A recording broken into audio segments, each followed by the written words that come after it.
आज बात यूपी से टूटते रिश्तों की डोर की, पति पत्नी और वो वाले एंगल की।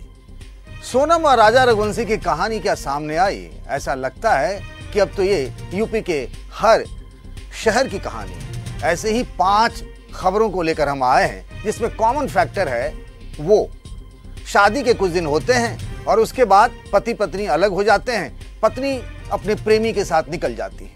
अब एक कहानी बदायूं की है और ये कहानी इतनी दर्दनाक है कि अब उसके बारे में हम बताते हैं थोड़ा सा, उसके बाद हम आगे चलेंगे कि शादी के 13 दिन बाद क्या हुआ कि पत्नी फरार हो गई। मामला पुलिस थाने में पहुंचा। पति ने शिकायत की, मेरी बीवी गायब हो गई है। पुलिस ने प्रेमी और उसकी पत्नी को बरामद कर लिया, थाने में लेकर आए तो पता चला कि इनका पहले से संबंध था। पति ने कहा कि अच्छा हुआ कि मैं हनीमून पर नहीं गया, वरना शायद मेरी किस्मत भी राजा रघुवंशी जैसी हो जाती। एक ऐसी कहानी बागपत की है। महिला पुलिस थाने में पति और पत्नी का काउंसलिंग हो रहा था। ऐसा लग रहा था कि दोनों के बीच समझौता हो गया। उसके बाद पत्नी अलग रास्ते चली गई और पति अलग। पत्नी चली गई अपनी प्रेमी के साथ एक ओयो होटल में, और वहां पर जब उसके ससुराल वाले पहुंचते हैं तो पत्नी अपने होटल के छत से जब कूद रही होती है तो किसी ने वो वीडियो बना लिया। ये वीडियो सोशल मीडिया में खूब वायरल हो रहा है। चंदौली की कहानी तो और भी गजब की है। शादी के 10 दिनों बाद पति पत्नी बाजार जाते हैं चाट खाने, और चाट खाने के समय ही पत्नी फरार हो जाती है, अपने प्रेमी के पास पहुंच जाती है। मामला फिर पुलिस थाने पहुंचता है और प्रेमी और उनकी पत्नी बरामद होती है। फिर बाद में पति ने जब मामला समझा तो प्रेमी और अपनी पत्नी की शादी करवा दी। आखिर क्यों ये बिखर रहे हैं रिश्ते, क्यों टूट रहे हैं घर? और जब ऐसा ही करना था तो फिर क्यों होती है शादी विवाह और फिर उसके बाद जो झेलना पड़ता है? क्या ये एक ट्रेंड हो रहा है? इसकी वजह क्या हो सकती है? बात करते हैं, हमारे साथ जोड़ रही हैं मशहूर मनोचिकित्सक जो हैं सुगंधा गुप्ता जी। हम उन्हीं से इस पर बात करेंगे क्योंकि ऐसा लगता है कि अपराध से ज्यादा कहीं ये बात मनोविज्ञान की है, साइकोलॉजी की है, इसीलिए उनसे इस पर बात करना बेहतर रहेगा। सुगंधा जी, आपको मेरी आवाज मिल रही होगी? जी बिल्कुल पंकज जी, नमस्कार। नमस्ते नमस्ते, आपका बहुत बहुत स्वागत है 2 दूनी 4 में। हम ये आपने कुछ कहानियां सुनी।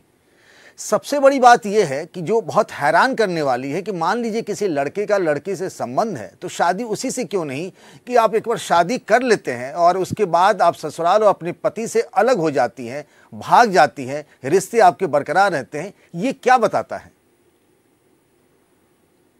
देखिए, सबसे पहले तो ये समझना बहुत जरूरी है कि ये घटना दोनों के लिए ही बहुत दुखद होती है, लड़के के लिए भी, लड़की के लिए भी, और जो परिवारों पर बीतती है वो तो खैर बात ना ही की जाए तो अच्छा।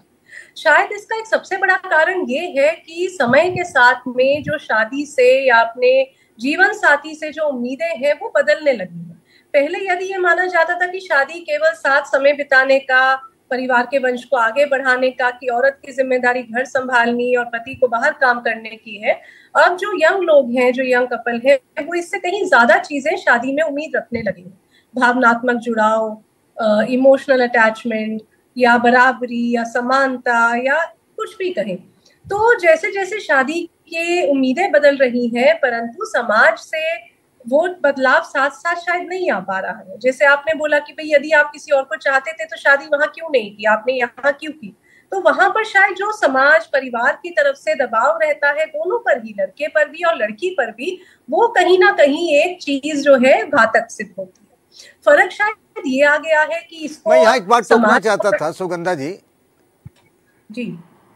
ये टोकना चाहता था कि जो बात आप करें कि लड़के लड़की के संबंध पहले से हैं, फिर भी वो किसी से शादी कर लेती है, तो फिर उसके बाद उसका हौसला कैसे बढ़ता है कि पति के घर की चारदीवारी से बाहर निकलती है और प्रेमी के पास पहुंच जाती है? तो यही कम से कम हिम्मत वो शादी से पहले तो दिखा सकती थी ना।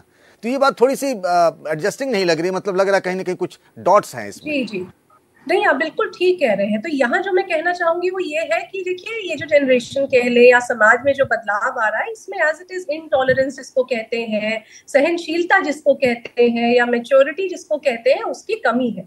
ये फास्ट चलने वाला जो है ये जनरेशन है, तो वो क्विक, शायद जल्दी अपनी भावनाओं के प्रति समन्वय नहीं बिठा पाते हैं। दूसरा, शायद सोशल मीडिया का भी कहीं ना कहीं एक रोल है, जो कॉन्स्टेंटली एक जुड़ाव रहता है पुराने रिश्तों से, फोन के जरिए, सोशल मीडिया के जरिए, वो भी कहीं ना कहीं एक इम्पेशंस का लेवल बढ़ा देता है। तीसरी चीज ये जरूर है कि जब भी कभी अपने आसपास ऐसी खबरें सामने आती हैं तो भी चाहे लड़की हो या लड़का हो इस तरीके की हिम्मत जुटा पाते। परंतु आपका कहना बिल्कुल सही है कि यदि हमारे बस अंदर मैं इतनी यहीं हिम्मत यहीं है। यहीं सुगंधा जी, मैं यहीं पर एक सवाल करना चाह रहा था। सुगंधा जी, मैं 1 मिनट रोकना चाहता था। जैसे बदायूं वाली कहानी है कि पति पत्नी की शादी के 13 दिन ही हुए थे और उसके बाद वो घर छोड़कर चली गई, नशीली कुछ चीजें खिला दी, बाहर चली गई। मामला पुलिस थाने में पहुंचा, पुलिस ने पत्नी को और प्रेमी को बरामद कर लिया। जब थाने में पति देखने गया, दोनों को देखा, तो उसके मुंह से इतना ही निकला कि शुक्र है कि मैं जिंदा हूं, आज अगर मैं हनीमून मनाने गया होता तो शायद मैं बचता ही नहीं। तो आपको क्या लगता है, ये सोनम और राज की वजह से क्या इस तरह की खबरें या इस तरह की चीजें, उसका कुछ असर पड़ा है समाज में, ये ज्यादा होने लगा है?